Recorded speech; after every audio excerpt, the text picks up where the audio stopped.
The sky over Arvion Prime burned with an eerie red glow as the twin suns sank behind jagged mountains.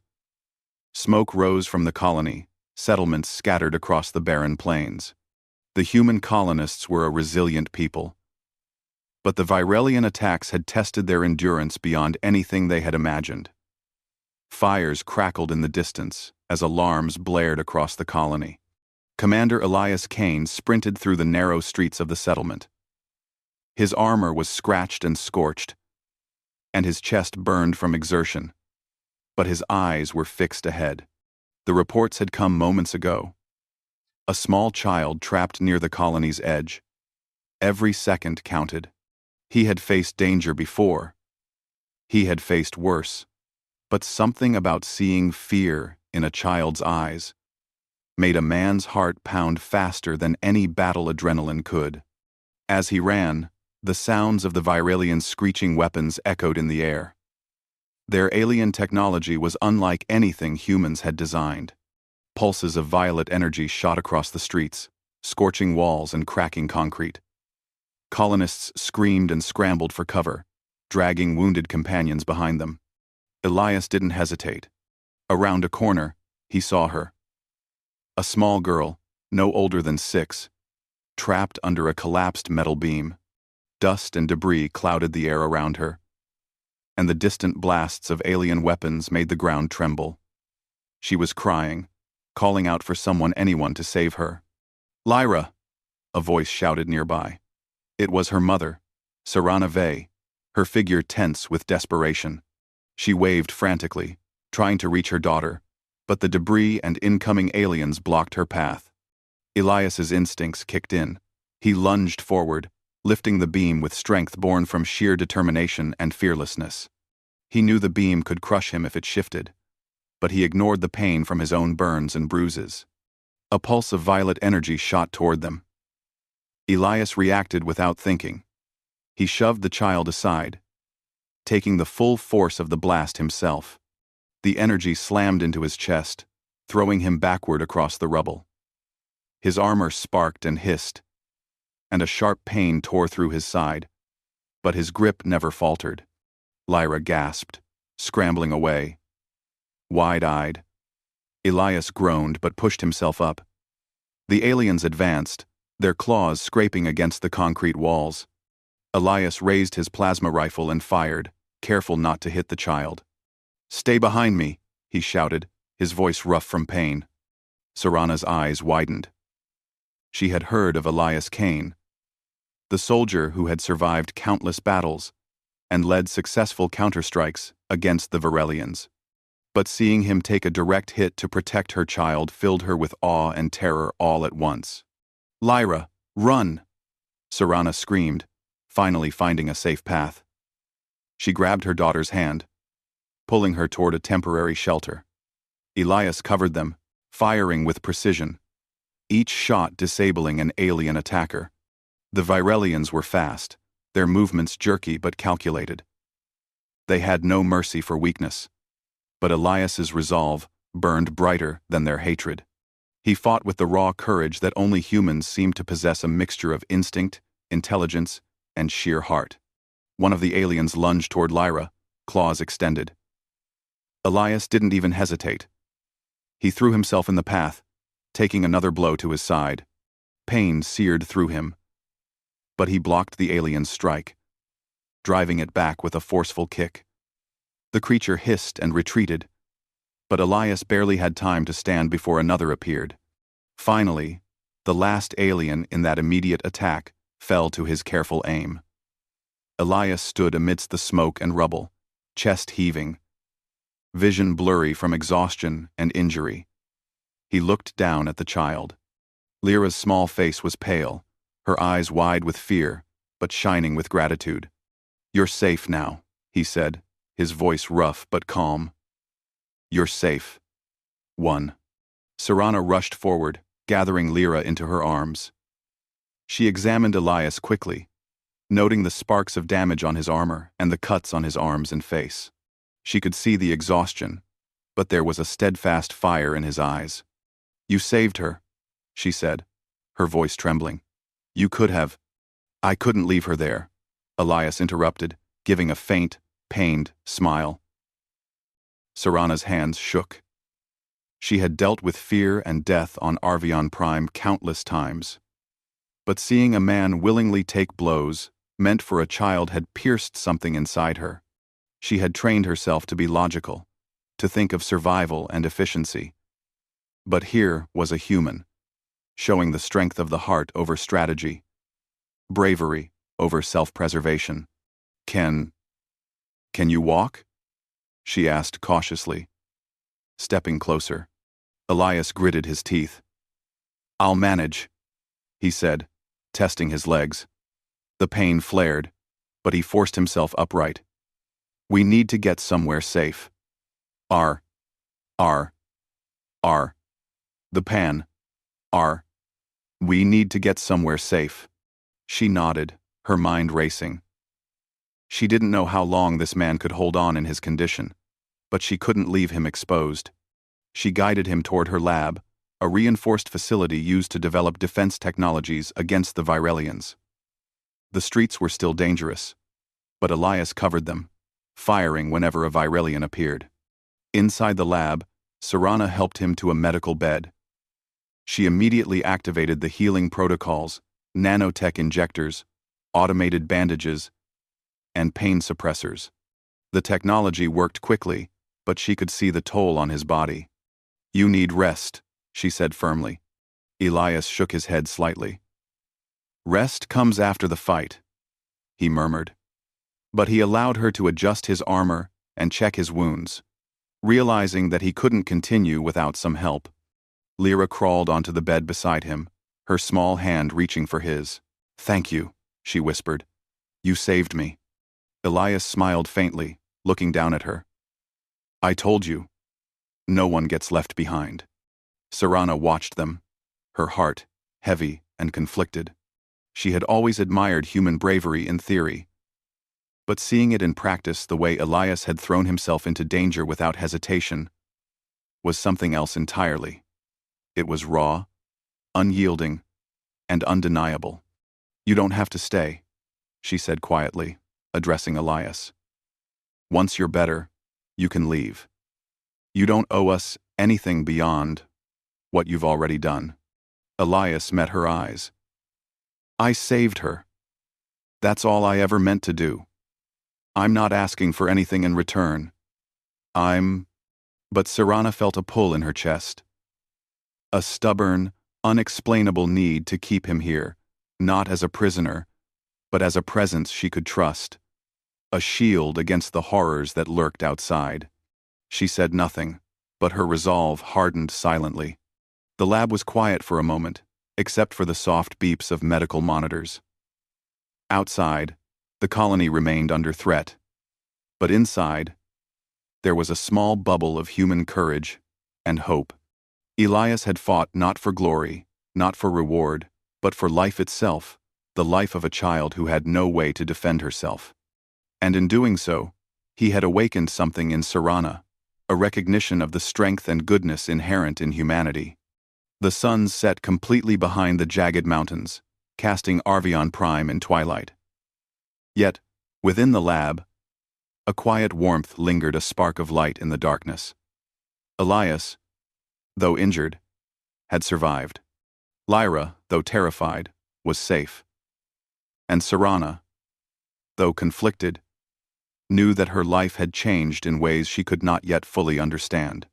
As the night deepened, Serana sat beside Elias's bed, keeping watch. She did not speak. She did not move. She simply observed, silently acknowledging that the man who had taken the blows to save her child was someone extraordinary, and that letting him go might be impossible. Outside, the colony braced for another wave of attacks. But inside the lab, there was one undeniable truth. Humans, when driven by courage and compassion, could face even the most terrifying odds and survive. And Elias Kane, scarred and battered, had proven that humanity's strength was not in weapons or technology, but in heart. The sun rose slowly over Arvion Prime, casting pale orange light over the colony. Smoke still lingered in the distance, curling from the burned buildings where Virelian attacks had left their mark. But inside Seranave's lab, there was a quiet, calm. The chaos outside felt far away, almost unreal. Commander Elias Kane lay on a medical bed, his breathing steady but labored. The nanotech injectors Serana had activated worked tirelessly, knitting torn tissue, soothing burns, and accelerating the healing process. His armor, once scorched and battered, now rested in pieces beside him, being repaired with delicate human precision. Serana sat in a chair nearby, her arms folded. She watched Elias carefully, trying to measure his pain, his exhaustion, and perhaps something she couldn't quite name. Every so often, Elias shifted slightly, grimacing. But his eyes remained alert, scanning the lab with the careful vigilance of a soldier still expecting danger. "You really should rest," Serana said, her tone firm but not unkind. "Your body, it's been through a lot." Elias managed a faint smile, though pain flashed across his face. "I'm fine," he said. "Rest comes after the fight.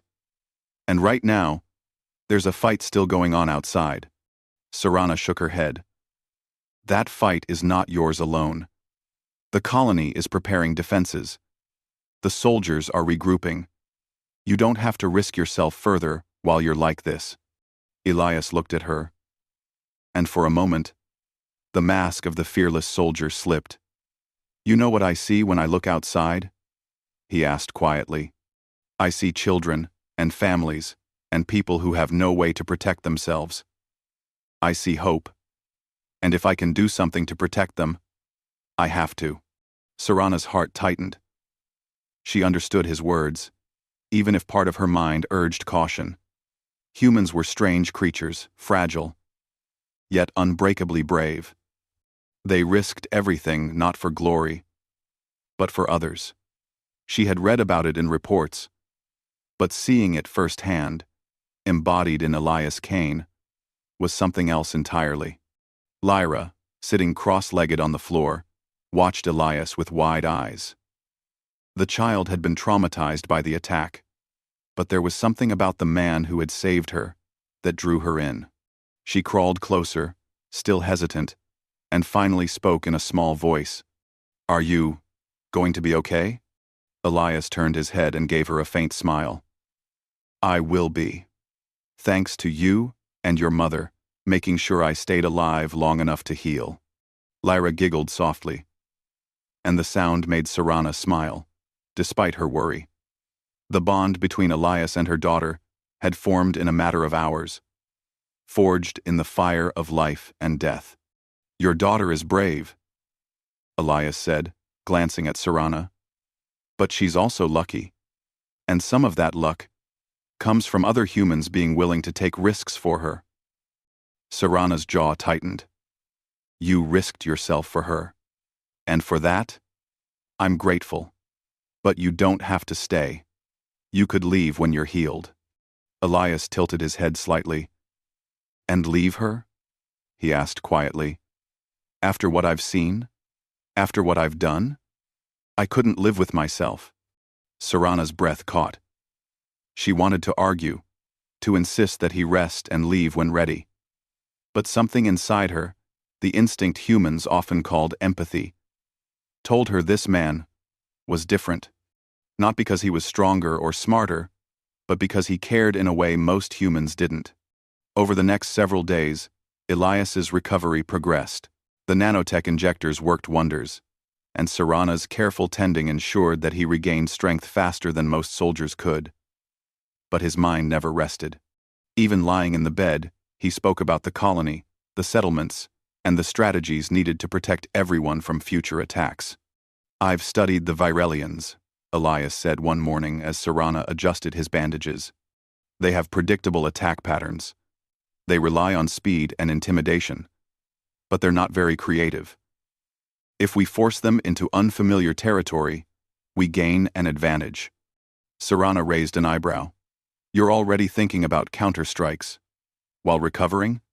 Elias shrugged, Fighting is not just about weapons. It's about strategy, adaptation, and courage. If I'm not prepared, people like Lyra don't get a second chance. For the first time, Serana saw something in Elias beyond physical bravery. She saw intelligence, creativity, and patience, the qualities that allowed humans to survive on planets far harsher than their homeworld. Humanity's strength was not just in arms or armor, she realized, but in mind and heart combined. Lyra, meanwhile, had started spending more time with Elias. She asked endless questions about his life, his missions, and even the alien creatures. Elias answered patiently, explaining without condescension, showing the child that curiosity and knowledge were tools of survival, just as important as courage. "You humans are amazing," Lyra said one afternoon, her small hands tracing the outline of Elias's armor, which he had removed to allow for full recovery. "You get hurt, but you keep going. You protect people you don't even know." Elias smiled faintly. "We have to," he said. "Because if we don't, who will?" Serana, listening from across the room, felt an unfamiliar warmth in her chest. She had always been practical, logical, and careful. But humans, these humans, especially Elias Kane, had a way of reaching inside a person and reminding them of something essential: courage, compassion, and hope. Days passed, and the colony prepared for another potential Virelian strike. Serana's lab became a hub of innovation. She worked tirelessly on a defense shield, a device designed to repel the energy pulses the Virelians used so effectively. But despite her brilliance, she struggled with one thing: the complexity of predicting alien tactics. Elias noticed her hesitation. "Let me help," he said one evening, leaning over her schematics. "You have incredible technology, but you're trying to do this alone. Humans survive better when they work together. And two minds are better than one, especially when one has experience fighting these creatures." Serana hesitated. She wasn't used to taking advice, let alone accepting it from someone she barely knew. But Elias didn't demand. He offered. There was a quiet confidence in him, the kind that inspired trust. Slowly, she nodded. Together, they refined the designs, combining human ingenuity with battlefield experience. Elias suggested adaptive strategies, ways to anticipate Virelian movements, and even improvise traps using existing colony materials. Serana implemented them carefully, impressed by his tactical mind. As they worked side by side, a bond formed. It wasn't romantic, not yet, but there was mutual respect, understanding, and the beginnings of something deeper. Serana noticed small things: the way Elias cared for Lyra, the way he considered the colonists' morale, the way he never put himself first, unless absolutely necessary. One evening, after another long day, Serana found Elias standing by the observation window, watching the horizon. The twin suns had set, leaving a violet glow that reflected off the jagged mountains. "You'll fight again," she said softly, joining him. "Once you're healed. I can see it in your eyes." Elias nodded. "I'll fight. But not for glory. Not for orders. I'll fight for people. For life itself." She stayed silent, realizing that humans like him were rare and remarkable. Courage, empathy, and determination were not just traits, they were tools. Weapons more powerful than any plasma rifle. And Elias Kane wielded them like no one she had ever met. Lyra appeared beside them, leaning on Elias's side. "Will you really stay?" she asked, her small voice filled with hope. Elias smiled. "I don't plan on going anywhere," he said. "Not if it means keeping you safe." Serana watched, her heart conflicted. She wanted him to recover fully and leave when he was ready. But she also knew, after seeing the man who had risked his life for her child, she could not let him go. Humanity had produced someone extraordinary, and he had chosen them. The night deepened, and the lab quieted. Machines hummed softly. Lyra slept peacefully, and Elias rested, recovering faster each day. Outside, the colony braced for future attacks. But inside the lab, a new form of defense had emerged. Human ingenuity, courage, and collaboration. Serana realized something profound. Humans were not just survivors. They were creators, protectors, and warriors, capable of facing horrors the universe threw at them. And Elias Kane was the living embodiment of all of it. As the first stars appeared in the sky, Serana whispered quietly to herself, almost as if making a promise. If you stay, Elias Kane, you will not be alone, and neither will Lyra. And for the first time, Elias allowed himself to feel hope, not just for survival, but for connection, for family, and for the future. The war for Arvion Prime was far from over. But humanity's greatest strength had revealed itself. Heart, courage, and an unwavering will to protect those who could not protect themselves.